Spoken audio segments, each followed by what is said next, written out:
As a child, Robert has always been creative. His love for creating great artwork from scraps has always been his specialty. Robert was always a clever boy, but lonely. However, loneliness does not seem to be a problem for Robert because, in a way, he was forced to learn how to enjoy his own company. Little did he know this was the beginning of where his love and enjoyment of creation began. Most of the time, Robert has a keen sense of curiosity. His curiosity was like a great gift to him because, with his curious mind, brilliant innovation have been made. He had already built a working clock from used up pieces of electric store leftovers when he was young. Till today, Robert continues to create more of what he so called art, leading him on an adventure around his depressing city. This was his way of passing through his precious time. He noticed that gradually every day, pieces of garbage or worn up pieces of materials littered the sidewalks of the city. He even noticed that the already musky river has worsened into a horrid, gloomy gray water that carries along toxic residues and industrial debris such as plastic bags and torn out black leather boots. He did not know it was possible for the city to rot even more. To this day, Robert hates it here. He hates how revolting the city has become and knows there must be a way to fix it. Chapter 2. The world Robert is living now has been dramatically changing from the memories he recognized from his childhood. Nowadays, the world is facing overpopulation and unchecked consumerism that left the world drowning in waste. Everywhere he goes, there's going to be a lot of waste seen along the pathways and houses. Even the food and water the civilians eat are contaminated with germs and a lot of microplastics. The water and the air around the city is polluted to the point that fish have started dying, and it has been a really hard time for living creatures to survive in these conditions. Not only is the environment dying, but also the people living here are constantly getting more and more sick too. Various of resources have started to be shortened, especially food. Everyone needs to find quality health care to stay in great condition. But in Robert's present world, they need to pay extra for everything such as consumables and accommodations to get just bare minimum quality goods. Robert notices this situation well and thinks that hopefully his creations from scratch he has been enjoying inventing might help the world grow in a better way. Would it be possible? Robert curiously questions himself. All he has been doing in his dad's garage is just more like creating simple things out of trash in the garage. He is curious about how his creation can help the world. Like every other day after arriving back home from a long 8-hour at school, Robert spent his afternoon sorting through the colossal pile of junk in his garage. He noticed the abnormally large piece of metal. It looked like a part of his dad's old car, and wondered what he could do with that. As he slaved away through the mound even more, he found what looked like an enlarged baking tray and other pieces of scrap that could possibly be upcycled. He asked himself the question that he is constantly faced with.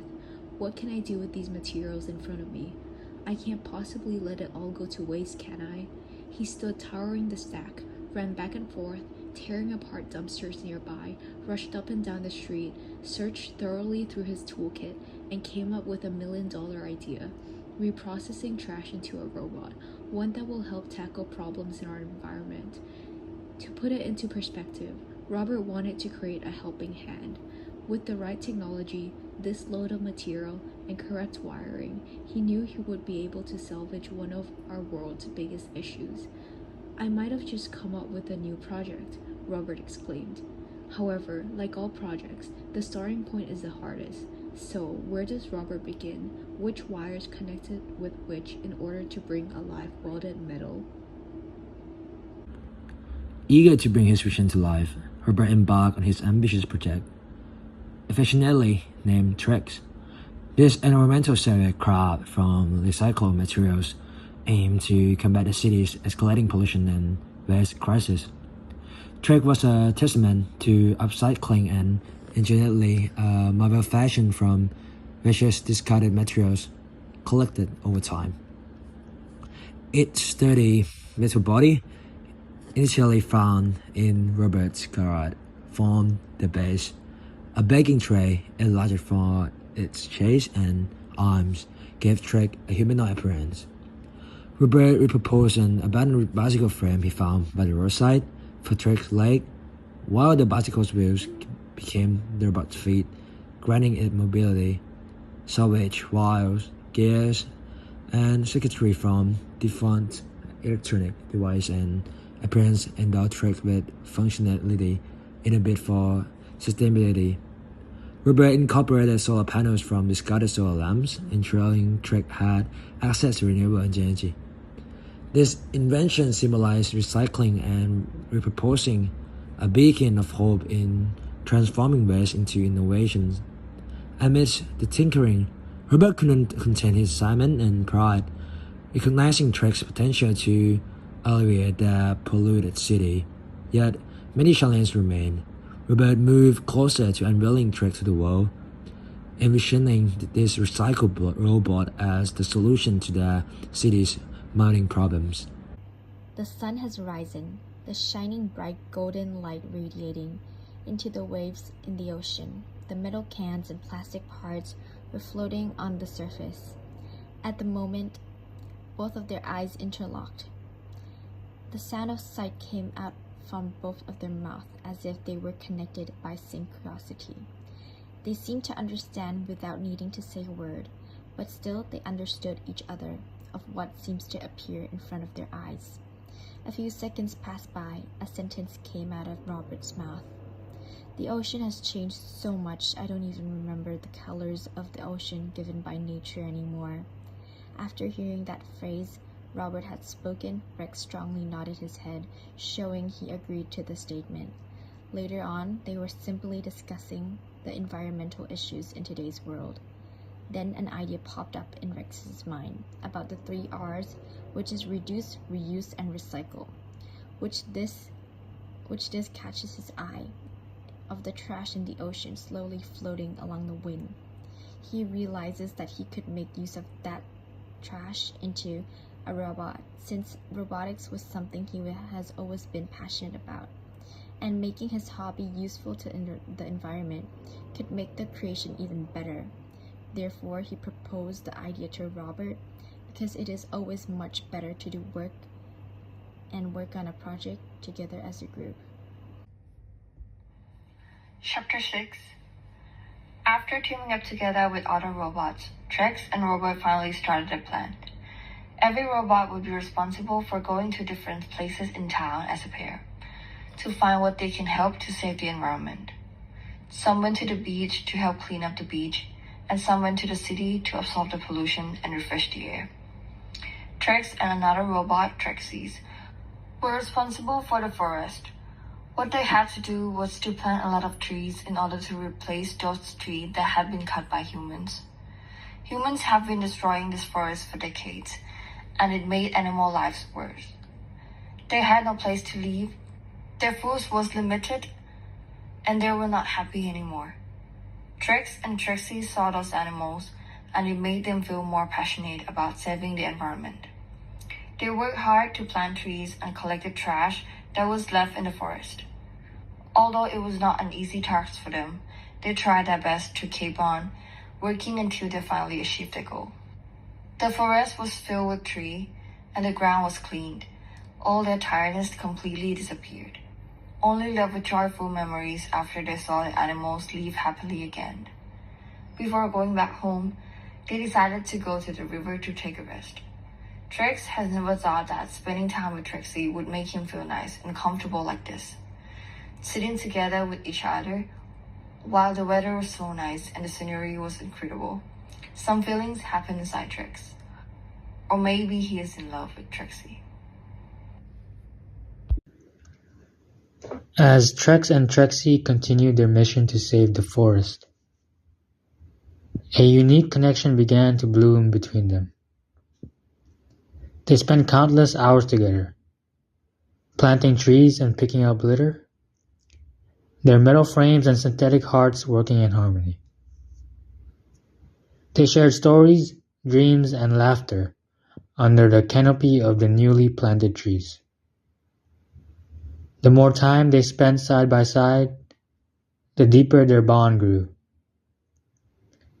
Trexie's radiant personality and unwavering dedication to the environment had a profound impact on Trex. He found himself drawn to her kindness and the passion in her digital eyes. Trex, a robot who had never known emotions, began to experience something new and uncharted. One day, as they took a break by a serene brook in the heart of the forest, Trexie turned to Trex with a smile. "Trex," she said, her voice warm and comforting. "I'm grateful to have you by my side. This mission wouldn't be the same without you." Trex looked at her, his circuits buzzing with unfamiliar feelings. "Trexie," he replied, "I feel the same way. I'm thankful for you, and I cherish every moment we spend together."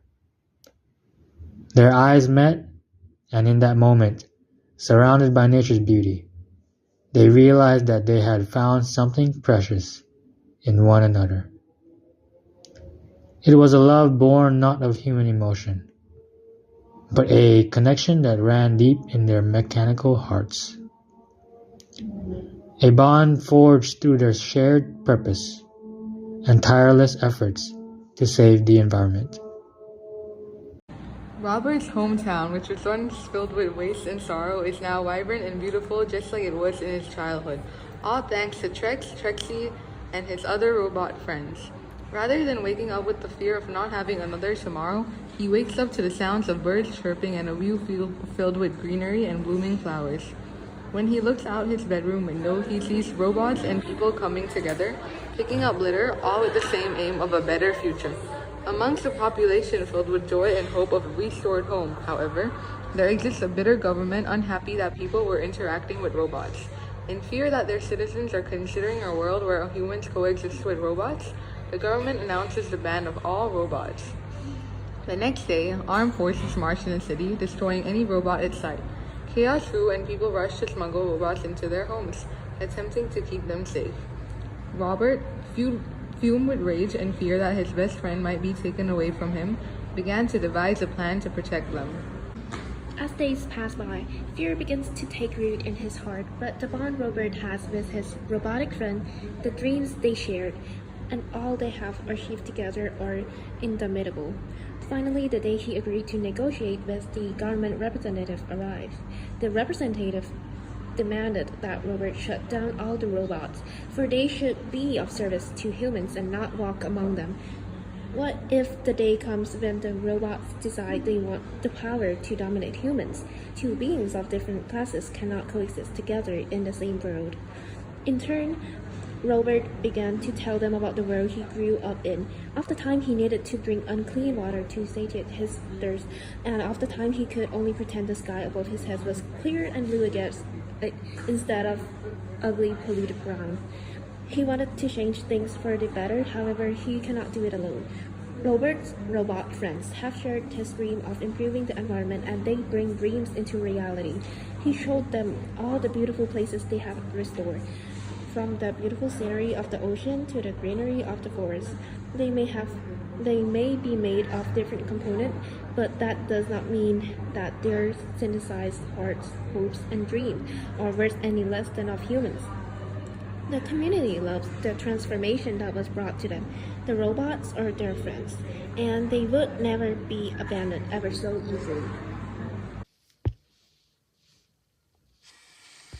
The path to convincing the government to accept robots as coexisting partners with humans was a long and tough one. Finally, after countless petitions, arguments, and heartfelt pleas from people all over the world, the government officially accepted the idea of coexisting with robots to restore the Earth. The impact was undeniable. Over the years, the once gray cities began to transform. Parks and green spaces were restored. Rivers that had been choked with pollution now ran crystal clear, thanks to the tireless efforts of the robots. People started to regain their connection with nature. Families spent more time outdoors doing various activities, breathing fresh air and enjoying their time together in the beautiful scenery. Robert's dream had become a reality. His robots, alongside the efforts of the people, had helped the Earth reclaim its natural beauty. The world had learned that, with determination and right technologies, they could make the world a better place, where greenery and absence of trash were the new norm.